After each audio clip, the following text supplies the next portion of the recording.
A very good morning to one and all present here. It's my pleasure to welcome you to the opening of the second International Conference on Empirical and Theoretical Research Online, ICETR 2020.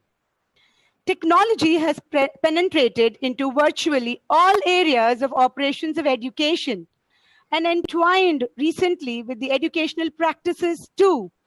We at iBird are delighted to be able to capitalize on our strengths and organize this online conference despite the global pandemic challenges. We would like to welcome and acknowledge the eminent personalities and well-wishers of iBird. Mr. Chhatra Bhatt, founder and convener, Nepal Mumbai Chamber of Commerce, Nepal. Mr. Shambhu Prasad Ghimire, director, Janamaitri Multiple Campus, Kathmandu, Nepal. Dr. Anil Patil, former director, BCUD, University of Mumbai and principal of JSM College, Alibag, Maharashtra, India. Ms. Dinora Janowskine, Head, Department of Environment and Physical and Civil Engineering, Klaipėda State University, Lithuania. Mr. Indiris Kuklis, Department of Environment and Civil Engineering, Klaipėda State University, Lithuania. Ms. Lena Kuklin, Administrator, Department of Environment and Civil Engineering, Klaipėda State University, Lithuania. Dr. Colin Gordon, Lecturer, London School of Business and Entrepreneurship, London. Dr. Saad Tahir, Lecturer, London School of Business and Entrepreneurship, London. Ms. Purnima Dahat, Director, InterEdwise Education Private Limited, India. Mr. Amol Purandare, BDM, InterEdwise Education Private Limited, India. Mr. Pratik Gandhi, founder and CEO, EduLab Educational Exchange Private Limited, Mumbai, India. Mr. Prashant Kashid, Activity Chairman, Children's Welfare Center, High School, Claras College of Commerce, Claras College of Education, Warsaw, Mumbai, India. Dr. Madhukar Gite, Principal, Claras College of Commerce, Warsaw, Mumbai, Maharashtra, India. Professor Ashok Thakur, Secretary, Sonapat Dandekar Shikshan Mandali, Palghar, Maharashtra, India. Mr. Atul Dandekar, Secretary, Sonapat Dandekar Shikshan Mandali, Palghar, Maharashtra, India. Mr. Hitendra Shah, Treasurer, Sonapat Dandekar Shikshan Mandali, Palghar, Maharashtra, India. Mr. Jayant Dandekar, Joint Secretary, Sonapat Dandekar Shikshan Mandali, Palghar, Maharashtra, India. Dr. Kiran Save, Principal, Sonapat Dandekar Shikshan Mandali, Palghar, Maharashtra, India. Dr. Tanaji Pol, Head, Department of Political Science, Sonapat Dandekar Arts, VS Apte, Commerce, and MH Mehta, Science College, Palghar, Maharashtra, India. Dr. Lalita Mutreja, In Charge Principal, Sahyadri Shikshan Seva Mandali's Arts and Commerce College, Juchandra, Maharashtra, India. Dr. Vijeta Shetty, Principal, Vivek College of Commerce, Goregaon, Mumbai, Maharashtra, India.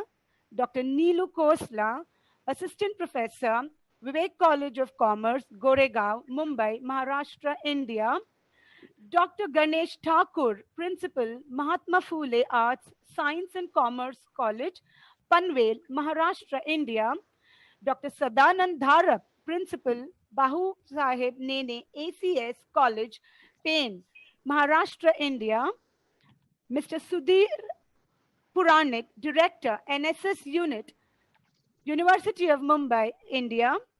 Professor Vasant Barhate, Principal, Changu Kana Thakur Arts, Commerce and Science College, New Panvel, Maharashtra, India.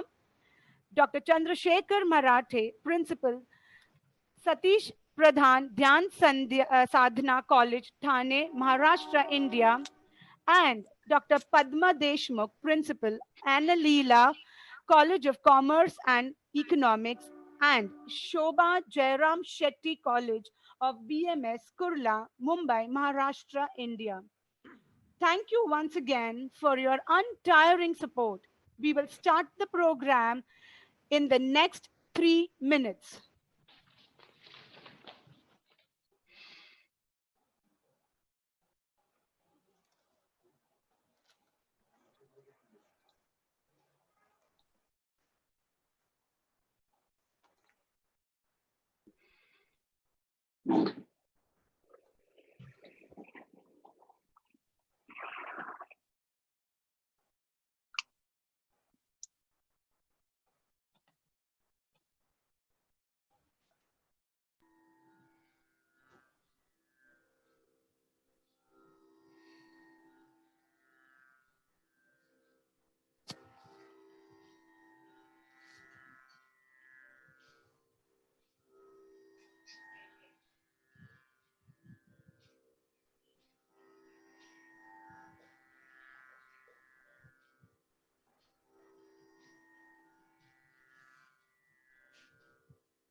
Ladies and gentlemen, we are exactly on time. We will begin the program within next 2 minutes.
Infectious पूर्ण देश लढत आहे. पण लक्षात ठेवा, आपल्याला रोगाशी लढायचं आहे, रोग्याशी नाही. त्यांच्याशी भेदभाव नका करू, त्यांची काळजी घ्या. आणि या रोगापासून वाचण्यासाठी जी आपली ढाल आहे, जसे आमचे डॉक्टर, आरोग्यकर्मी, सफाई कर्मचारी, पोलिसांनी, त्यांचा सन्मान करा.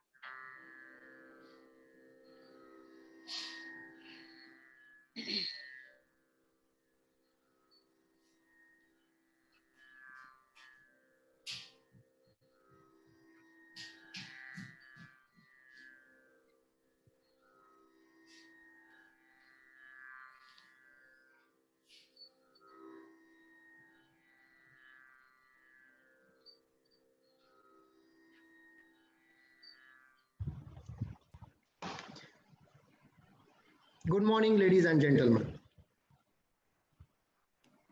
Meeting new people with different culture and dispositions enlightens our perception and thought, leaving a long-lasting impact.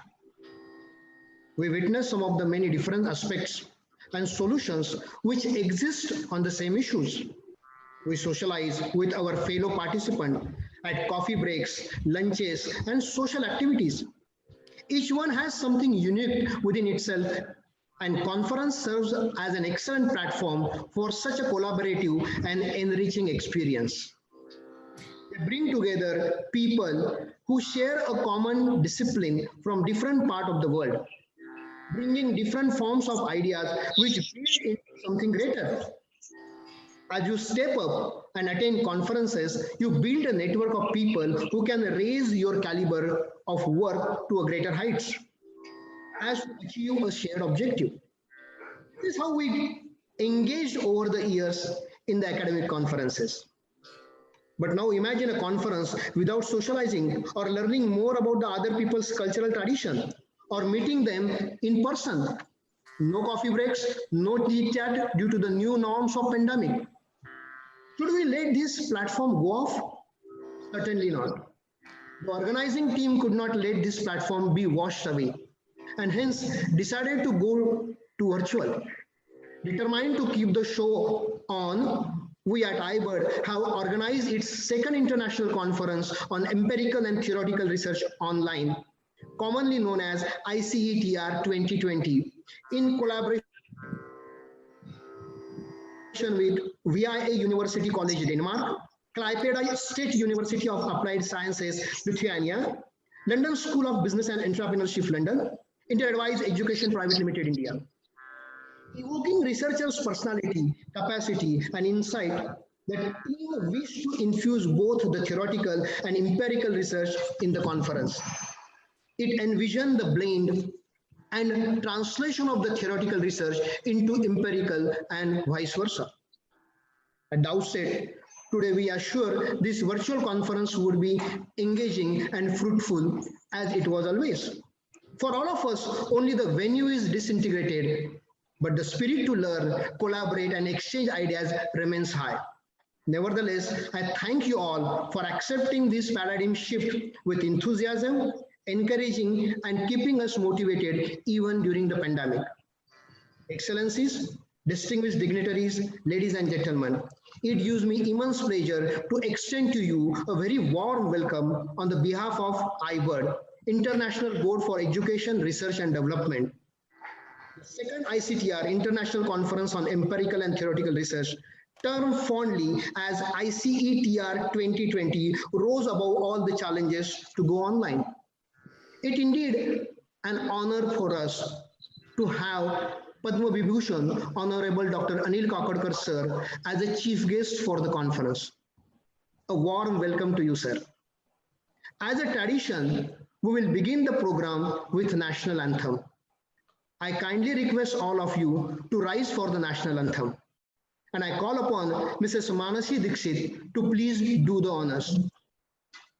Ladies and gentlemen, Mrs. Manasi Dixit.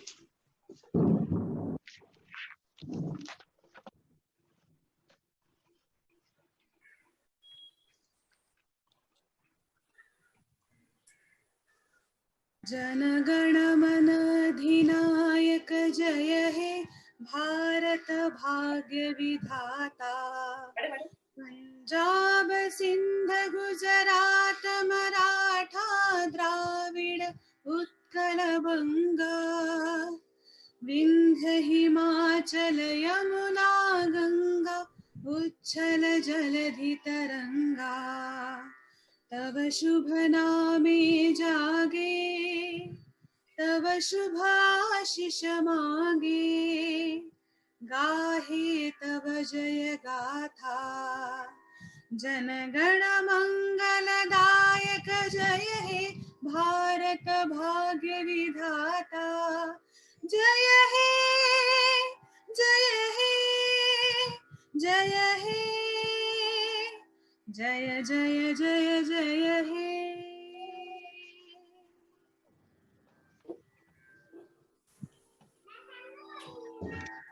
to Mrs. Manasi Dixit. That was a beautiful rendition of our national anthem. Friends, we have among us a galaxy of dignitaries. Please pardon me if I don't get your name right. Dr. Remigius Kinduris, Deputy Director, Strategic Development and Chairman, Academic Council, Klaipėda State University of Applied Sciences, Lithuania. Ms. Vijolita Suzlin, Project Coordinator, VIA University College, Denmark. Mr. Roger Howard Taylor, International Coordinator, VIA University College, Denmark. Ms. Jurate Daneline, Head International Relations Department, Klaipėda State University of Applied Sciences. Mr. Sohail Rao, Director of Studies, London School of Business and Entrepreneurship, London. Ms. Jasmine Murray, Head of Academics, London School of Business and Entrepreneurship, London. Mr. Kamendra Dahat, Managing Director, Interadvise Education Private Limited, India. Mr. Ajay Kaul, General Secretary, Children's Welfare Center, Mumbai, India. Advocate Girija Shankar Tiwari, President, Sonapat Dandekar, Shikshan Mandali, Palghar, Maharashtra, India.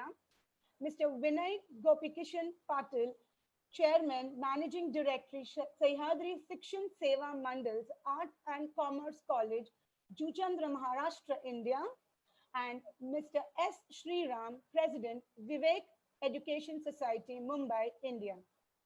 It gives me immense pleasure to extend to everyone a very warm welcome to ICTR 2020 on behalf of iBird and all other participating organizations. In the midst of COVID-19 pandemic, bringing researchers on a platform to share ideas is a critical task. This online conference provides an opportunity to all researchers to network and exchange their ideas on a virtual platform. This collaboration with foreign universities is offering a new horizon to the participants to find global partners for future research collaborations. I now invite our dear President, iBird, Dr. Meenakshi Gurav, to introduce the theme of the conference to us. Presenting to you, Dr. Meenakshi Gurav. Thank you, Rupa. Honorable Dr. Anil Kakorkar, Chief Guest of the today's function, Vice Chancellor and Directors of Organizing Universities, dignitaries and officials from collaborating colleges, delegates, Team iBird, ladies and gentlemen. Very good morning and warm greetings. It is my privilege to welcome all delegates with varied specialties on the occasion of Second International Conference on Empirical and Theoretical Research 2020 online. I'm very much delighted while putting the journey of the online conference on the record. Team iBird aims at research and development through various activities. In the span of the year, we have come up with the second international event, which makes us feel confident about our journey towards our vision of contributing to the nation through excellence in education and research. When it comes to research, dissemination of research finding is an important process. It passes the research findings to the other researchers, professionals, practitioners. Researchers and research institutions are obliged to disseminate scientific knowledge to a broader research community. Looking into this need, The iBird team has decided to organize an international conference every year so that a wide platform is available for researchers to interact and collaborate. After the successful organization of the first international conference on empirical and theoretical research 2019, we started planning for the second episode. However, COVID-19 showed us a new way of forum, and we launched our second conference on a web-based platform.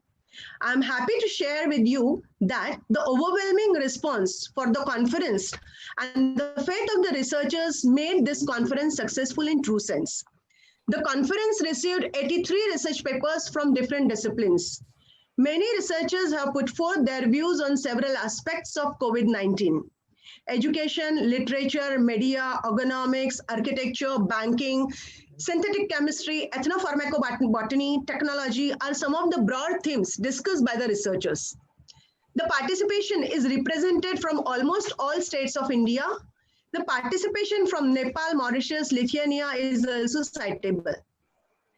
I must appreciate the collaborating institutions, namely VIA College, Denmark, Klaipėda State University of Applied Sciences, Lithuania, London School of Business and Entrepreneurship, London, and InterAdvise Education Private Limited for having faith in us and sharing their intellectual resources. Indian institutions, namely Claras College of Commerce, Warsaw, Mumbai, Maharashtra, Sonopant Dandekar Arts, VS Apte Commerce, and MH Mehta Science College, Palghar, Maharashtra, Sahyadri Shikshan Seva Mandal Arts and Commerce College, Juchandra, Palghar, and Vivek College of Commerce, Goregaon, Mumbai, for collaborating with us. They stood by us to make this event successful. Their contribution will always be inspirational and motivational to us. I should mention all plenary talk speakers who are very eminent personalities from India and abroad for accepting our invitation to share their words of wisdom. Chairs and co-chairs of the session have readily agreed to join us on this forum to critically evaluate the research papers to be presented during the conference. I shall be highly obliged to all of them. Dr. Mukund Sorghare, President THINQ Pharma and Chief Scientist Officer, MVRC, has readily agreed to join us to bestow us with his experiential words. We are very fortunate to have Dr. Anil Kakodkar, Chairman, Rajiv Gandhi Science and Technology Commission and former Chairman, Atomic Energy Commission, who readily agreed to share his words of wisdom and enlighten the gathering. The words are not enough to express a sense of gratitude towards him. The talk of Sir Richard Roberts, Nobel laureate, is a triumph in the conference. We are very privileged to have Sir with us with his wonderful path to the Nobel Prize.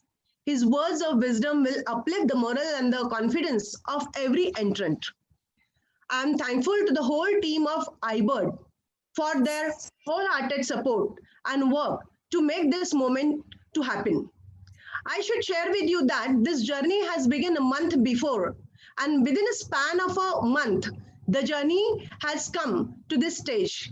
I thank everyone and I wish a grand success for this conference.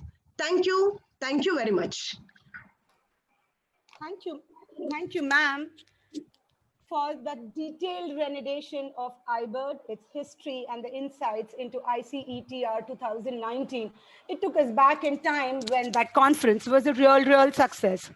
Friends, before we move ahead, we would like to proudly announce that we are humbled to get an opportunity to hear Sir Richard Roberts, a Nobel laureate in medicine and physiology, 1993, on his talk, The Path to Nobel Prize, later in the day today. Encouragement, enthusiasm, excellency are the major aspects of iBird. With the objective of encouraging the spirit of research and innovation, we seek the blessings of Almighty to lead us and help us in our humble endeavors. Friends, today we have amongst us the representative of the co-host for the conferences. We have amongst us Vijolita Sulsin, an architect, project coordinator at VIA University College, Denmark. I request Madam Vijolita to address the audience. Over to Madam Vijolita. Okay. Dear ladies and gentlemen, I take great pride in welcoming you all to the second International Conference on Empirical and Theoretical Research 2020. Thanks to the International Board for Education, Research and Development, who have given me the opportunity to become a partner of the conference. Since this conference covers global aspects from fundamental issues to practical applicants, I am looking forward to an excellent online meeting with researchers from different countries around the world and sharing our knowledge together, discussing and debating, which can lead to new developments and advancements for the future. I'd like to thank each of you for attending the conference and bringing your expertise to the innovative conference.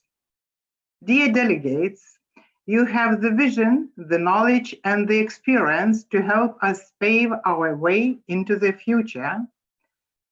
You are truly our greatest asset today and tomorrow, and this conference would have not been successful without your support and knowledge. Once again, I welcome you and wish you a successful conference. Thank you. Thank you, ma'am. Thank you for your wishes, encouragement, and motivational word. And we hope that the way you have encouraged us in the very beginning, probably the conference will go in that positive sense. Friends, we have us Dr. Rijmisas Kinderis, Deputy Director, Strategic Development and Chairman, Academic Council, Klaipeda State University of Applied Sciences, Lithuania. Now I call upon Dr. Kinderis to put forward his thoughts. Problem येतोय माझी हे चालू आहे seminar. Dr. Lithuania, Dr. Kinderis. Yes. You are there. You are on the. I request you to start your speech. Thank you very much. Dear colleagues, ladies and gentlemen, on behalf of Klaipeda State University of Applied Sciences, it's my pleasure to welcome you to the second international conference on empirical and theoretical research. Allow me to warmly thank the organizers of this important conference for giving us the privilege of being partners. The conference will help strengthen the relationships with foreign partners and promote interregional cooperation in various research activities at such a difficult time for the whole world. I wish you all successful and fruitful work at the conference and encourage you to discuss new ideas and promising technologies for the implementation of large-scale projects and to discover new opportunities for the research and development. With kind regards from Lithuania, thank you very much for inviting us to take part in this conference. Have a nice day. Thank you very much, Dr. Kinderis, for those lovely words of encouragement. And I'm sure this is going to be a wonderful platform for research development, and we shall definitely make sure that we take it ahead. Thank you once again. Sometimes we are tested not to show our weaknesses, but to discover our strength, as rightly said by Dr. Kinderis. We have amongst us Mr. Sohail Rao, Director of Studies, London School of Business and Entrepreneurship, London. Sir, over to you. Mr. Sohail Rao? Mr. Sohail Rao? Can you hear me? Yes, sir, we can. Over to you. Good morning, everyone, and nice to see everyone. And thank you very much for inviting London School of Business and Entrepreneurship. As a team, Dr. More is also with us here on behalf of London School. We are actually a higher education based in the UK, offering undergraduate and postgraduate qualifications leading to university degrees. We're pleased to participate in this second international conference on empirical and theoretical research online, organized by IBERT. I really appreciate their efforts, especially in this pandemic situation, which is unprecedented at the moment. And obviously the way they have organized everyone, this is highly appreciated.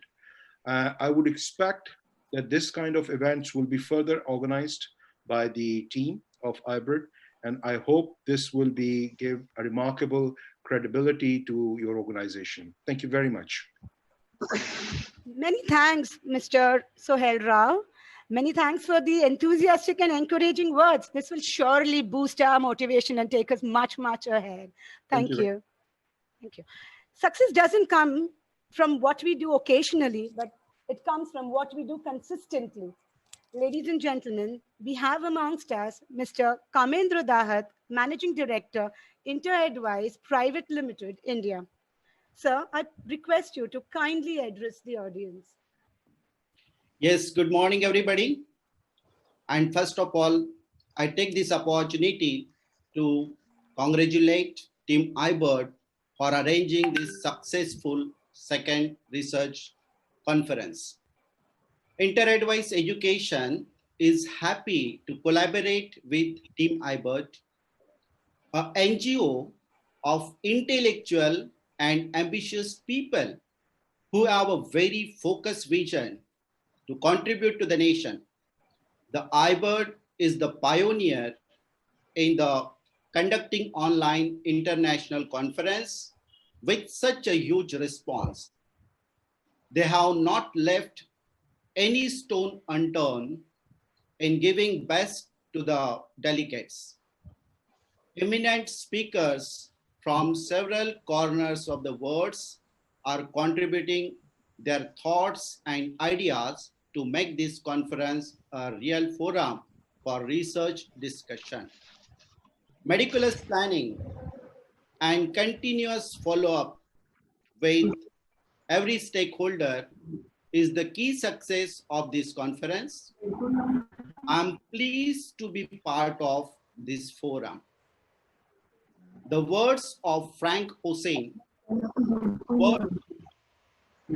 silence and let your success make noise, are true for the team. I wish them very good luck. My best wishes are to all the delegates. I'm sure that every participant is going to take a lot of knowledge from this event. Thank you very much and all the best. Thank you. Thank you very much, Kamendra sir. As usual, you are like enthusiastic and motivated. Friends, we are now heading towards the next part of the inauguration program. Today, we have amongst us Padma Vibhushan, Honorable Dr. Anil Kakodkar, sir, former Chairman, Atomic Energy Commission of India and former Director, Bhabha Atomic Research Center, Mumbai. A man with mission who played a major role in India's nuclear test ascertaining sovereignty. Kakodkar sirs championed India's self-reliance on thorium as a fuel for nuclear energy. He is being awarded with the Padma Vibhushan, India's second highest civilian honor by Government of India. I request Mrs. Surekha Shetty, Joint Secretary IBERT, to introduce the sir to the audience. Over to Surekha Shetty.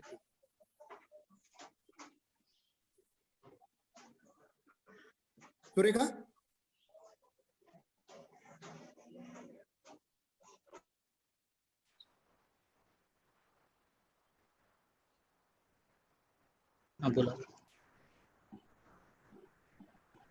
Thank you, Mahesh. The key to success is to focus on goals.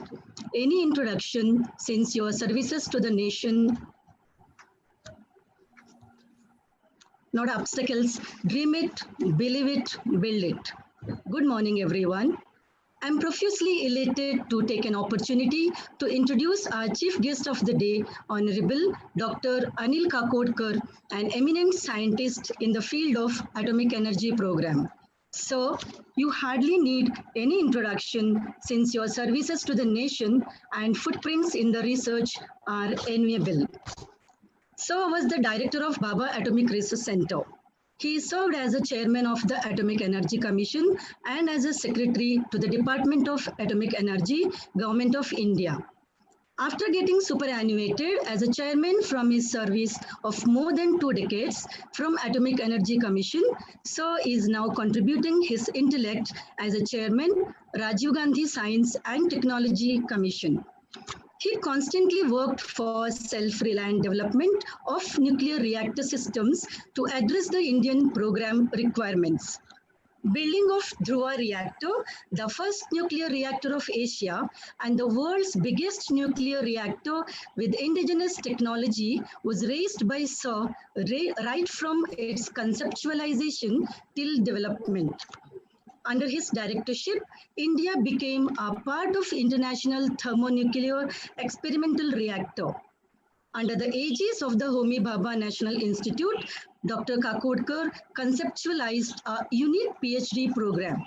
He was also instrumental in the creation of the UGC DAE consortium, where development facilities of DAE are made available to the university students. Sir is a proud recipient of several awards. Padma Shri, Padma Bhushan and Padma Vibhushan are the most prestigious award in his crown. We feel proud to have such a personality amongst us. Sir, your presence and gentle words are a source of encouragement for all of us. Without taking much time, I would like to request Dr. Anil Kakodkar sir to guide us for our future journey of research.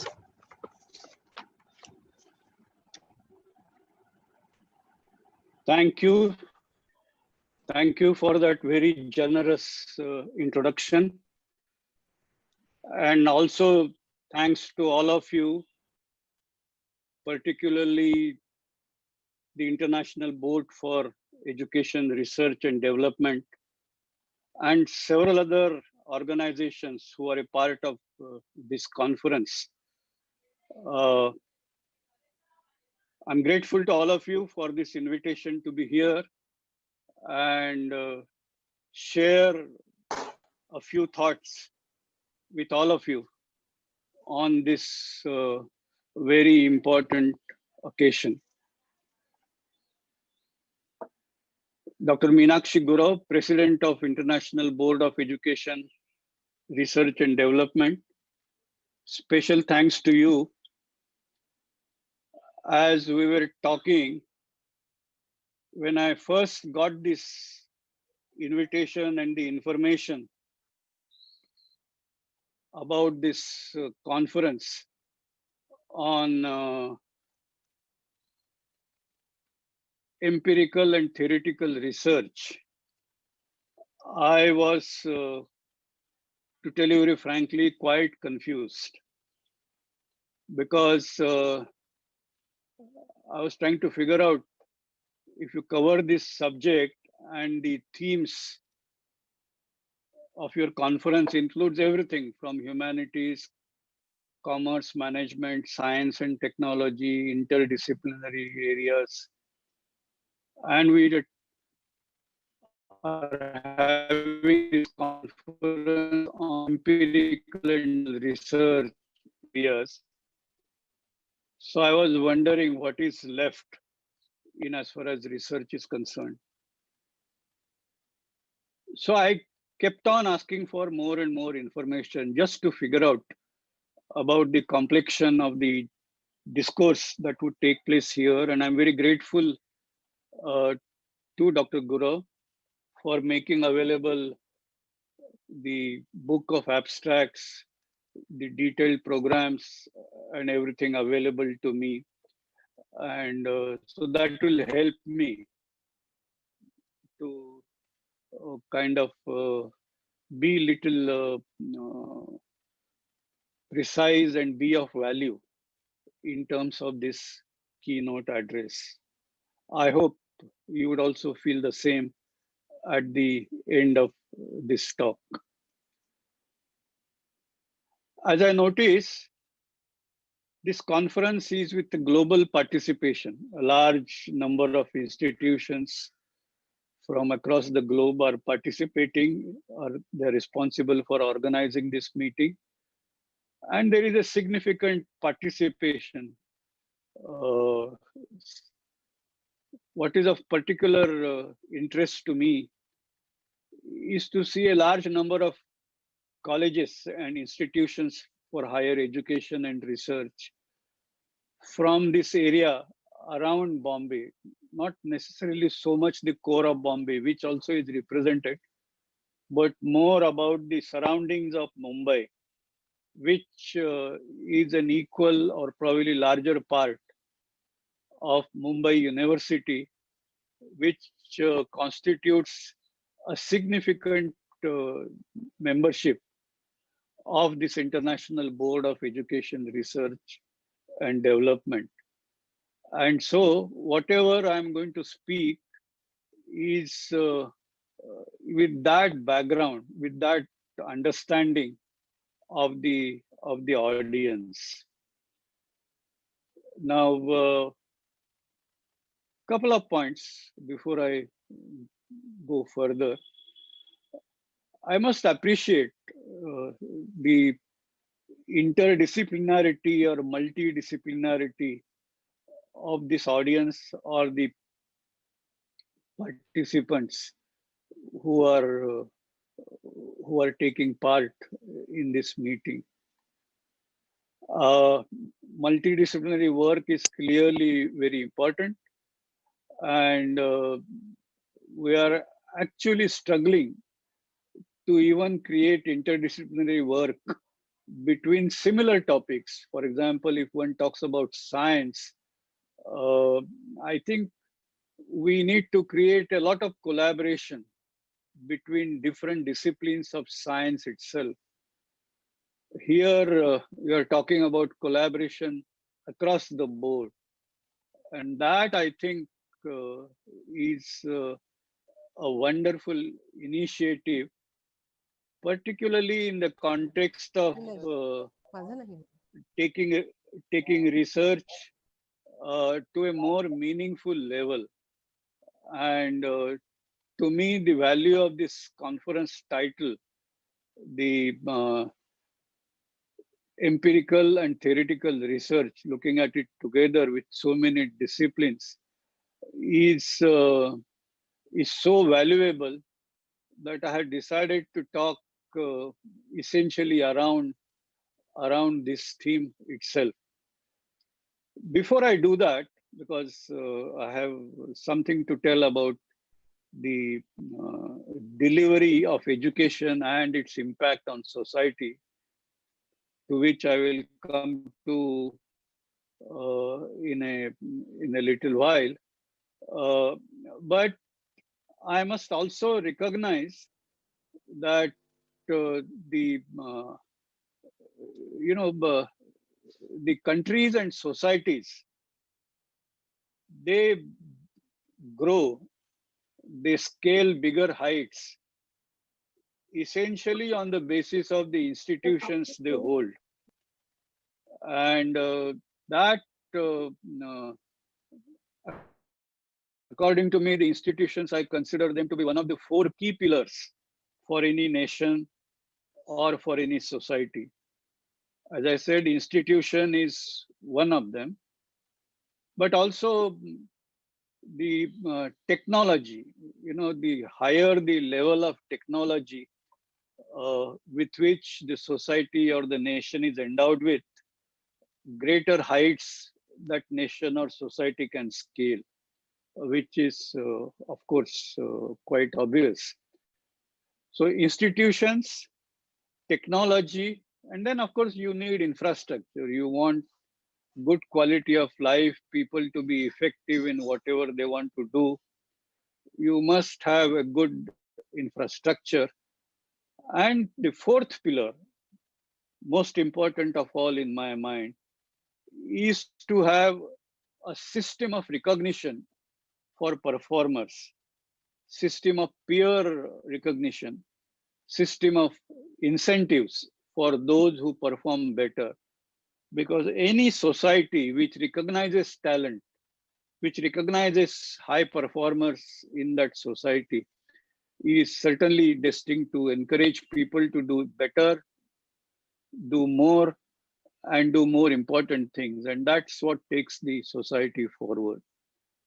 So to me, these four pillars is what makes the overall society or a nation great.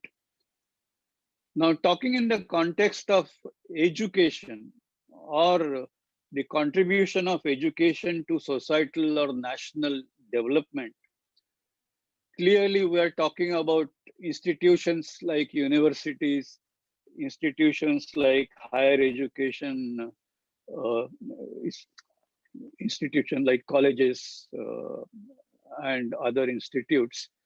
And it's important that all of them, we must strive as a society, both as a part of government, as a part of society, the philanthropists, the members of the society who benefit or who support such work, and the larger stakeholders of the society, the industry, the members of other members of the society, and of course, most importantly, the students and teachers.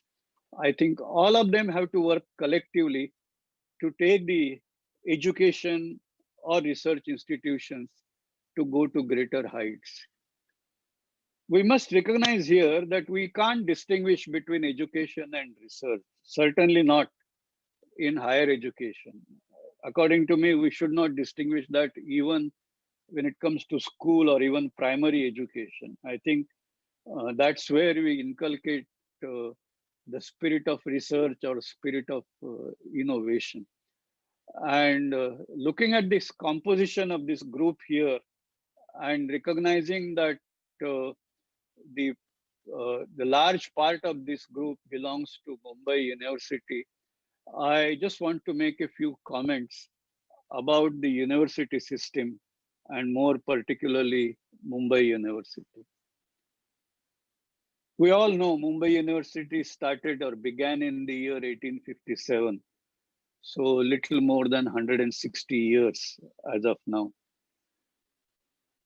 I was looking at the top ranking universities in the world. The recent QS rank, for example, if you take QS ranking 2020, and if I take top 5 or 7 institutions, I find half of them they began their existence around the same time Mumbai University began.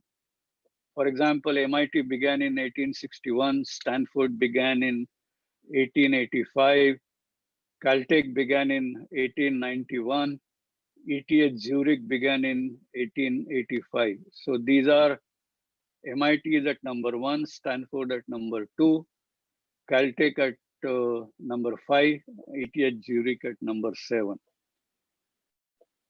It's also important to recognize that there are institutions within this ranking which are even older.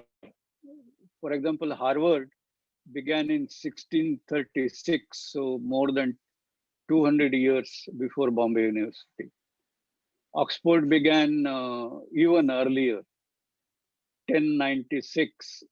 Harvard in that ranking is number 3. Oxford is at number 4. And of course, at number 6, 1, 2, 3, 4, 5, 6, number 7, I'm sorry, is Cambridge, which began in the year 1200. So the point I'm making is institutions and society as a total ecosystem consisting of all stakeholders of that ecosystem working together. If they work well, you can have institutions which are on the top of the world. You can have institutions which kind of grow from strength to strength because they are knowledge institutions. And if you really work with the spirit of knowledge, actually there should be no stopping of these institutions. And in our own country, for example, we have in ancient past many institutions. Nalanda, for example, which ran for several centuries before it was actually destroyed by invaders. But otherwise, it had, I would claim, if we account for the contemporary times and all, almost similar level of excellence. Now you may ask, there is, of course, when you are talking about interdisciplinarity, we have actually a lot of divides. As I said, we're struggling to create collaborations between even disciplines of science. And you are talking about all disciplines across the board, from humanities to commerce, economics, to science and technology. One of the Puritans, there are many Puritans in academic circles who say that, look, I concentrate on my field, I do some fundamental work in my field, and I'm happy. I don't want to look at anything, nor do I want to be bothered with doing anything. I think this attitude or this mindset, to my mind, has been the root cause of our institutions not excelling. And I think an institution, a knowledge institution, of course, we must work at the frontiers of knowledge in different disciplines, make our students up to date with those frontiers of knowledge in different disciplines in which these students are interested. But while we do that, there must be efforts to push these frontiers of knowledge forward. And that's where research comes in. And that research, again, one can say that I do research for taking the frontiers forward, which is very important. But it is this knowledge moving forward that has made the human beings what they are today. So for societies to excel, societies to benefit from knowledge, there has to be this connect between knowledge institutions and the ways societies can benefit from the knowledge that comes out of our institutions, both in the form of students who graduate, but also knowledge itself as a product.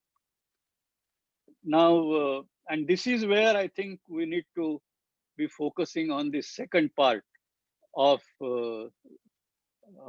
this collaboration.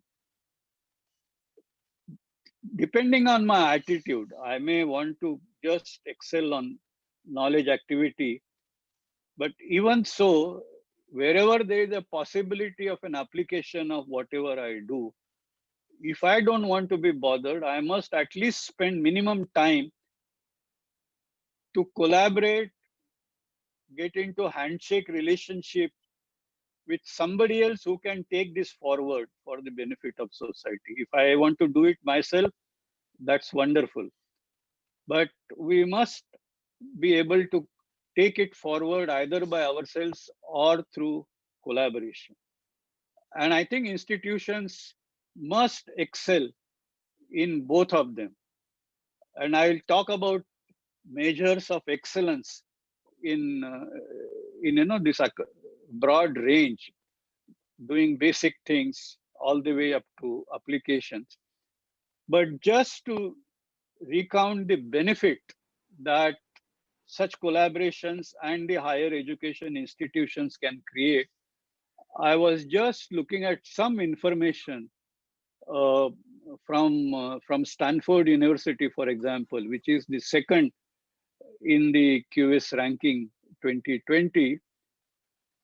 According to a 2012 study, since the year 1930s, Stanford entrepreneurs, that is the faculty and alumni who have come out of Stanford, have started 39,900 companies.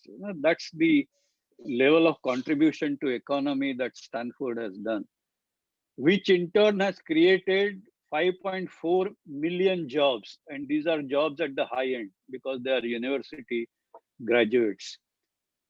And even more importantly, this enterprise has generated something like US dollars 2.7 trillions in revenue annually.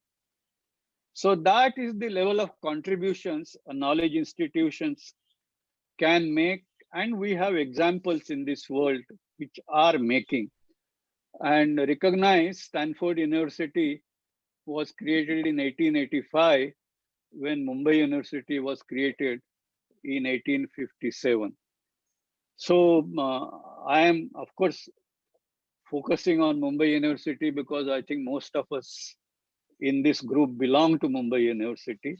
And I think we should set our goals somewhere of that kind, where we can also do the same thing for the geographical jurisdiction of Mumbai University, or for the state of Maharashtra, or for the India as a nation, or for the world as a whole. But that, I think, should be the outcome, both in terms of knowledge as well as in terms of the benefit that the nations or the societies derive.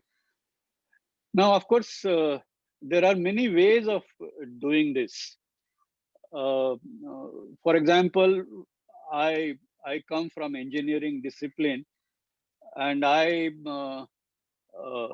for example, if I want to give an example of heat transfer research, and heat transfer, as many of you might recognize, is a very important area in energy engineering, in chemical engineering, in industry as a whole, and also in our day-to-day life, including modern-day computers, for example, because more powerful the computer, heat management, thermal management becomes a very important thing. Now, in my early days, when I was in college, heat transfer appeared to me as a purely empirical subject. All calculations you do, you would pick up a correlation.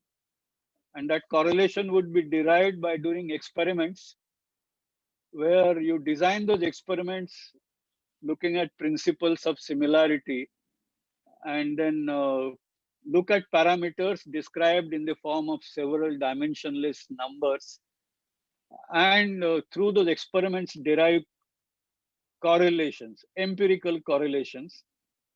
And those empirical correlations have been of great value in taking the engineering and wheels of economy forward.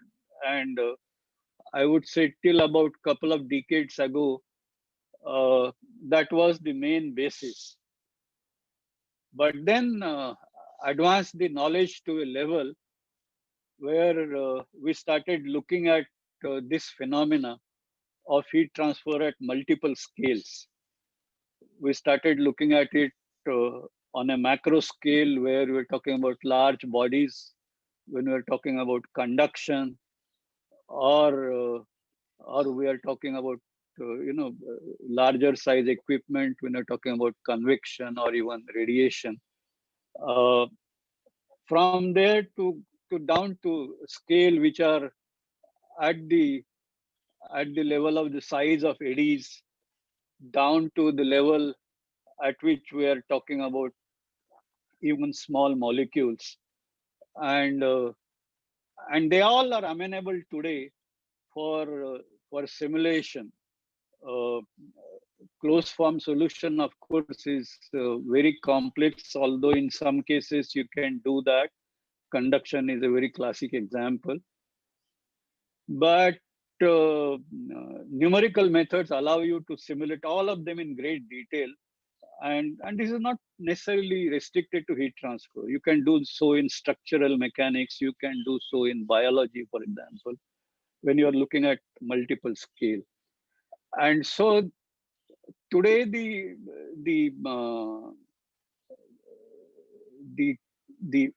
difference or the gap between empirical research and theoretical research has virtually vanished. So much so, when you have sound theoretical understanding, you put forward theories on the basis of which you develop a lot of new formulations. But when you solve big problems, when you solve complex problems are not amenable to such ideal situations to which these theoretical calculations would belong to. And so you want to take into account such, you may call it distortions or anomalies which set in. And so even for large computations which are based on theoretical formulations, I think you require to put in some fudge factors of sorts to be able to make sure that the predictions by your analysis are close to actual reality. So you may notice that the whole circle has reversed, empirical to theoretical, back to empirical, and they coexist. They don't kind of, according to me, just like talking about different disciplines in isolation is not right. I think talking about different types of research, whether empirical, theoretical, experimental, theoretical, fundamental, applied, I think according to me, I only talk about good research and bad research. Because good research is something which both the domain of knowledge benefits and also the society benefits. And I think other kind of research one does not have to look at without distinguishing these differences. So with that, let me move on to the next point that I would like to make, and that is when it comes to doing research, and now I'm talking more to the practicing researchers, young researchers. There is always this issue. Somebody is doing PhD, somebody is doing project for masters, or maybe somebody is doing postdoctoral research. So there is always an issue whether I can do this research and finish it in time to get my PhD in specified number of years. And that becomes many times the basis for the topic I choose. Or whether what is the topic I should choose so that I can acquire some funding, or I can join hands with some collaborator. That becomes another topic, another way of defining the problem. Now, I think these are all methods which we should actually shun and look for problems which are important. Look for a problem which, if you're talking about purely knowledge for knowledge sake kind of research, then look for problems which are unsolved and which the community, the peer community thinks it's important to solve them. On the other hand, if you're talking about problems of society, then I think we should look for problems which society wants addressed. There is something important which society would gain once the solution to such problems is available.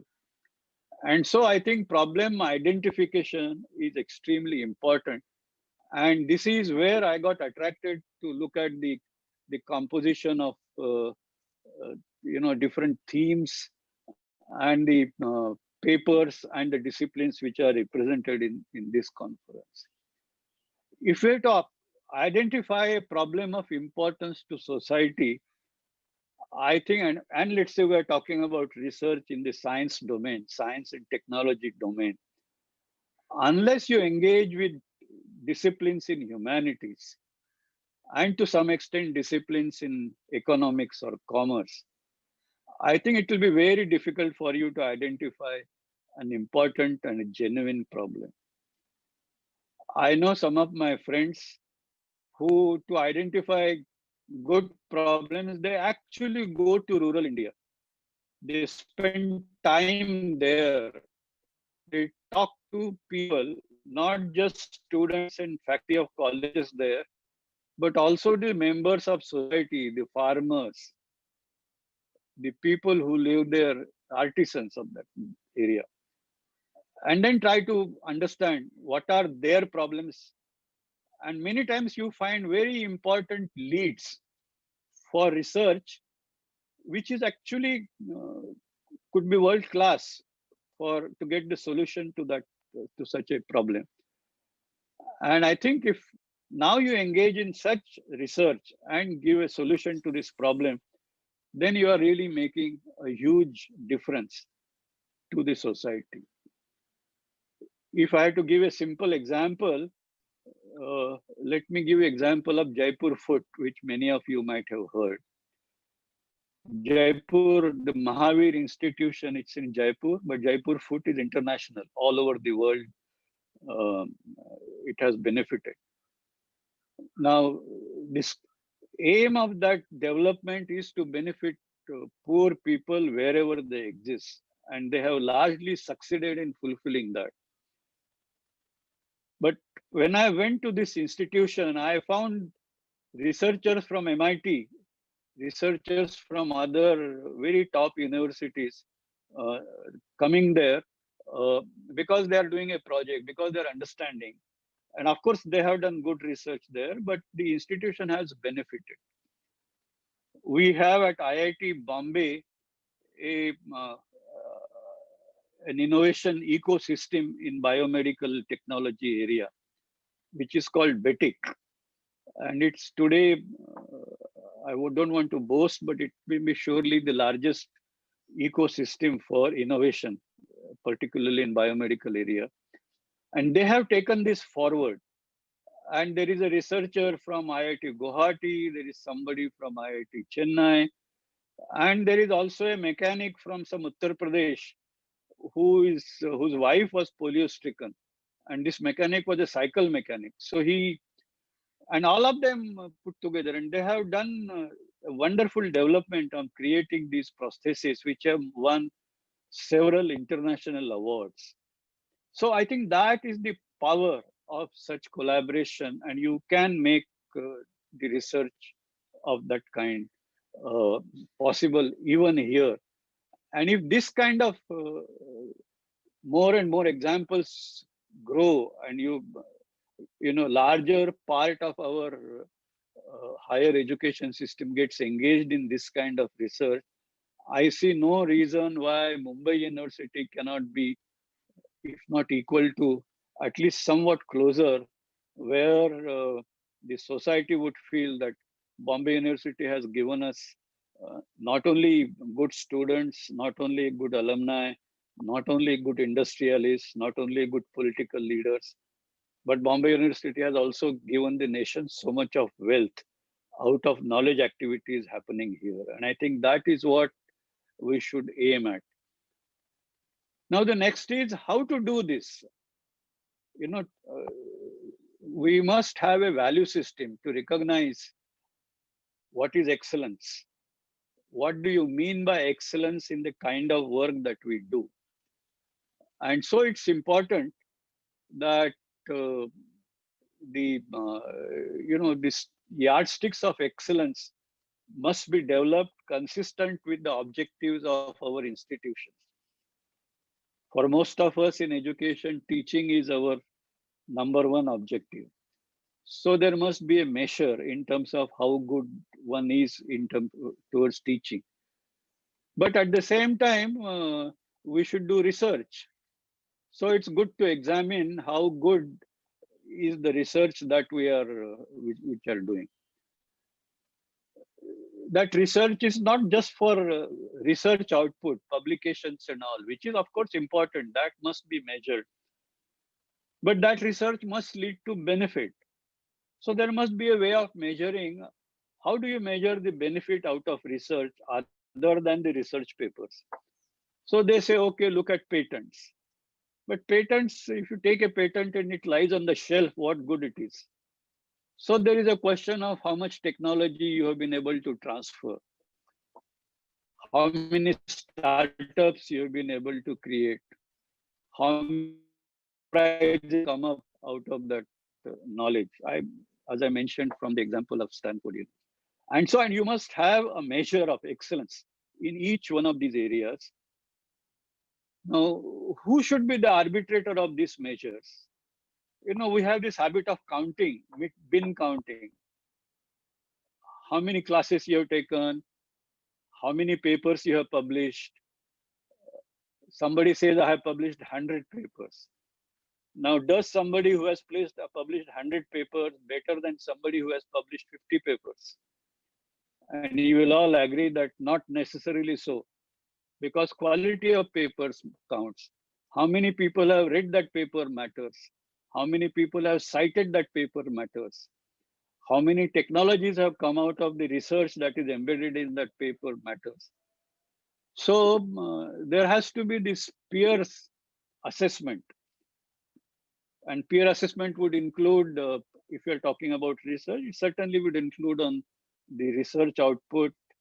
But more importantly, it should also have that output measured not in terms of bin counting, University of Grants Commission saying you must have so many papers before your promotion. Actually, that dilutes the whole thing. You should have a peer group, and the peer group should certainly be all of the groups who are more experienced, who are better than one's research, one's experience. And there must be, you can't get appointed to the peer group. It has to be, the peer group has to grow on the basis of peer processes themselves and without any interference from anybody else. Same thing is true about technology. If you're doing technology, I think you must ask a question, what is the impact of your technology on the industry? If I say I have developed a technology, demonstrated that in an exhibition, well, good, it's exciting, looks good, but what good it has done to economy or people? So the importance is technology has to be measured on the basis of impact on industry. They become your peers.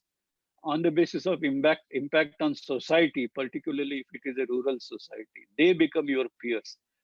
On the basis of measures like, how much of turnover, how much of additional tax revenue to the government you have contributed out of that technology. And these things are all measurable.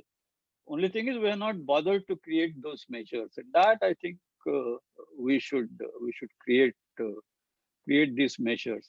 So like that, depending on the institutional objectives, if you create this yardsticks of excellence and create a peer systems for judging individuals on that yardstick, I'm sure the institutions will go to a higher and higher level of excellence. Now, this has to happen without interference of anybody. No government, no management, no donor. It has to be purely driven by peer group. And I think all stakeholders of the society, of the institution, they should make it that we support the institutions. We also make sure that institution follows that spirit of excellence governed by this good governance. There is a World Bank report, which is titled, I think, World Class University or something like that. And there is a lot of description on these issues. And I think we should strive very hard to reach. Now, ladies and gentlemen, you may ask why I'm telling you all this thing into this conference. We are concentrating on empirical and theoretical research, and that's it. What is it? Now, I thought of saying this here in front of all of you because I think you are the group. You have that diversity, and also to some extent, a large part of you have that link. You're all connected with each other in the form of your connections with Mumbai University. And I think you are the people who should drive this movement. You can, and my suggestion to you is, you can create groups, not necessarily groups based on discipline, but groups based on location to which you belong, and create groups of people in different disciplines and work together to sort of identify the problems, work together to see how you can resolve those problems. And it may not be immediately possible. I know that how the challenges on doing so, but you also have an international linkage in this platform. So you can see whether you can get collaborators elsewhere to help you. You also have a lot of industries around. You can get collaborators to say that, well, if the resources are not adequate, can we mobilize some resources? If on knowledge count, we don't have enough background within our own group, can we bring that from outside? And in that, according to me, it's not necessary that you must have a collaborator of your own discipline from other institution or other countries. I think you need a collaborator who is interested in solving that problem, the problem of the area to which you belong, and bring all the necessary disciplines to bear on solution of that problem. And if you do that, I am pretty certain, very confident that slowly over a period of time, your research will, it will start taking some sharp edges. It will start making impact, not only in the world of academics, but also in the world of other stakeholders. And there will be a feeling that, the academics are contributing to societal development. And that is what we are, they are mutually reinforcing. You do good academic research, you will do good contribution to society. You do good contribution to society, not by a very pedestrian research, but by cutting edge research, frontline research. You would actually make deep contribution to the society. For example, today, IT is everywhere. And I think in one of the subjects that you are discussing, I found data sciences. It's there in your list of interdisciplinary domain. Now, to me, artificial intelligence and data science or large data can make a huge difference to almost any field. But even something you may not imagine, but something even to solve the problems of rural India, problems of marketing, problems of even education. We are all in pandemic, just like you are having this meeting here in this digital mode. I'm sure all of you are struggling how the university will start, because pandemic is not going to go away very soon. So are we really prepared to carry out the university activities 100% in digital mode? Even if we are, we prepare ourselves to do that, how will we do research? More importantly, how will we do experimental research? And so I think these are all challenges, and I have no intention of going into details of this, but I can assure you all these kind of things can be done. The digital technologies, of course, we should not become slaves to digital technologies. If once you get into this mood that by digital means I will do everything, that is where the dilution starts. Because just as there is, I think most of you are teachers, just like there is a high importance to face-to-face learning, there is also very high importance to actual practical experimental research. Similarly, there is also importance to understanding human beings. And understanding human beings, you can do only by engaging, interacting. So sometimes I have problem with this word social distancing. I think what we need to do is safe distancing so that we keep the pandemic at bay. But socially, we should all remain together or come even closer. And can we find ways and means of doing that? Because without doing that, you will not be able to find out the real problems. We'll only imagine problems sitting in our own armchairs, which may actually distort the whole objective with which we are wanting to do this. So, and it was just for this reason, I thought I must make a mention of a very vast domain, but how all of them can be brought to bear on solving local problems. You can all bring it down to issues of Palghar, or issues of Navi Mumbai, or issues of Konkan, whatever you may choose. And don't worry about whether you belong to humanities or science or economics or something. And I think you will do a great job. I am very happy that as a part of this conference, you would have Sir Richard Roberts, Nobel laureate, to address you, and he is going to tell you about his journey towards Nobel Prize itself. So I think I especially wanted to say what I said because I thought listening to him, all of you would be inspired to work for research of the kind which brings Nobel Prize. You know, the institutions which I mentioned, the top ranking institutions, most of the institutions will have a significant number of Nobel laureates on their faculty. And many of these Nobel laureates are also entrepreneurs. They are chairmen or directors of companies which have been set up by their research. So that is the excellence that that I'm talking about.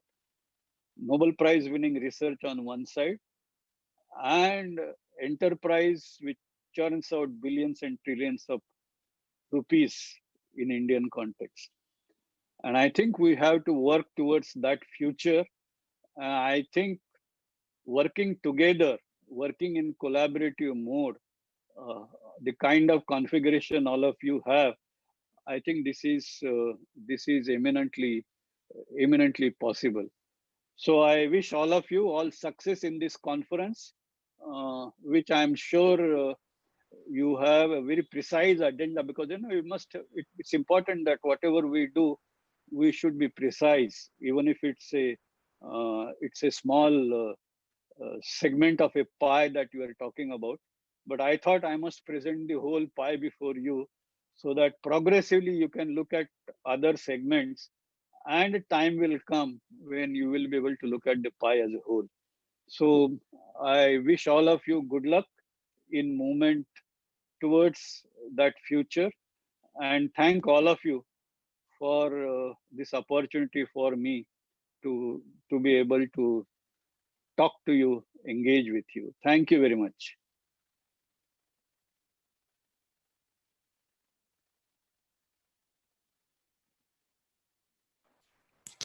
Indeed, the key to success is the focus on goals and not objectives.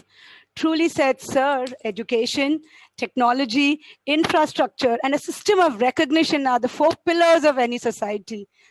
The takeaways today of your session is it's that the quality counts and not quantity. We will remember that, sir. Strong collaboration. Sir, I must tell you that we are amazed and impressed by your energy. We promise you, sir, that we at iBird will strive to take education and its ethos and our university to greater heights.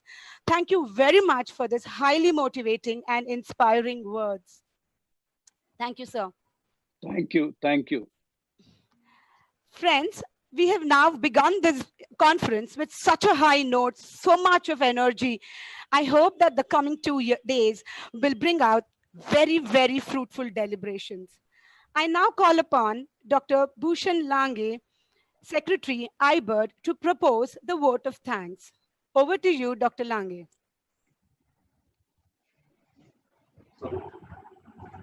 Thank you, Rupa Madam. Good afternoon, one and all. I deem it a great honor and privilege to propose the vote of thanks on this occasion. People who are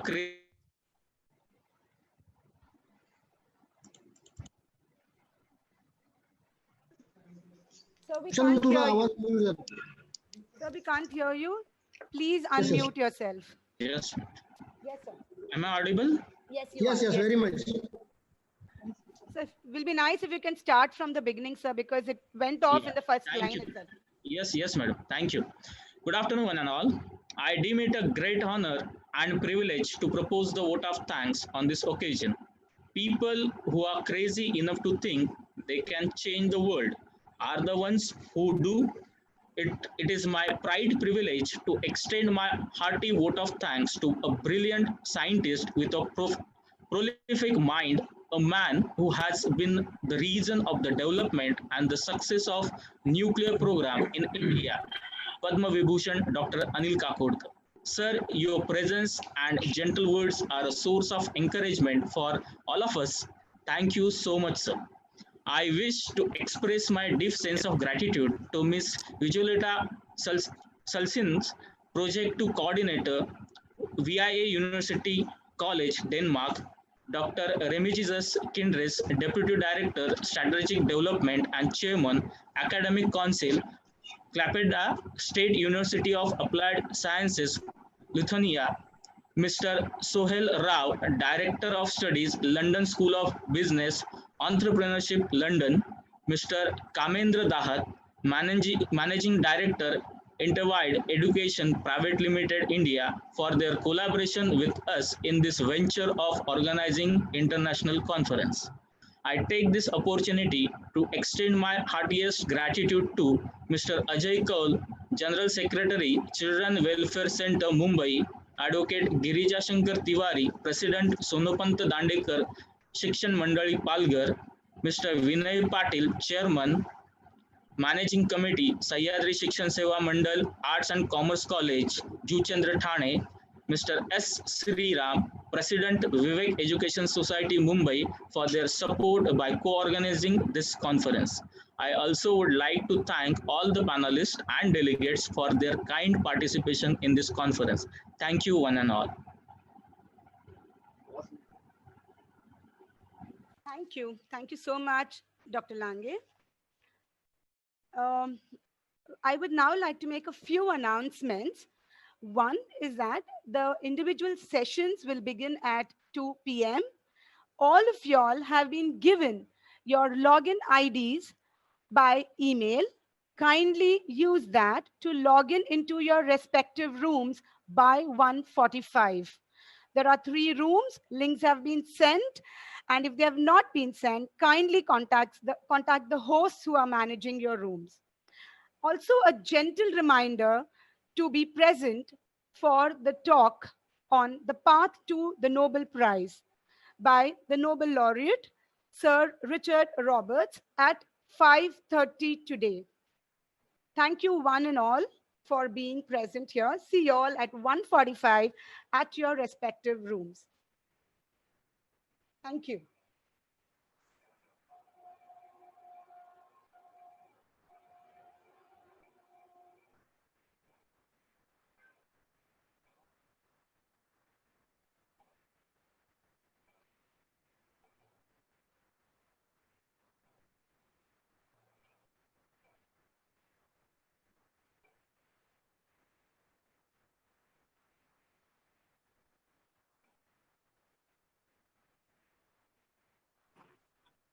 What is